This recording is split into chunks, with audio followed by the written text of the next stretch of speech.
आज मी खूप जास्त खुश होते, कारण आजचा दिवस होता महाशिवरात्रीचा आणि महाशिवरात्रीच्या दिवशी सकाळीच माझ्या घरी एक रुद्राक्ष आणि नर्मदेश्वर महादेव आलेले होते. त्यामुळे मी खूप जास्त खुश होते. एक्सपेक्ट नसताना ते महाशिवरात्रीच्या दिवशी आले, कारण मी खूप अर्जंट ते मागवले होते, पण ते आले.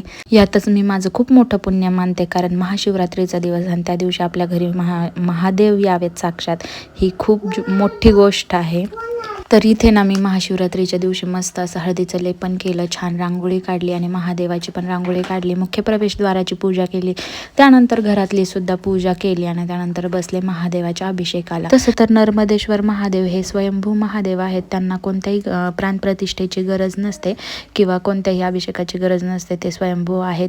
पण तरीही आपल्या घरी आल्यावर त्यांचा पाहुणचार हा झालाच पाहिजे, म्हणून मस्त अभिषेक केला, मस्त त्यांचा शृंगार केला आणि बेलपत्र वाहिले, त्यानंतर मस्त अशी आरती केली. तर असं होता माझा महाशिवरात्रीचा दिवस.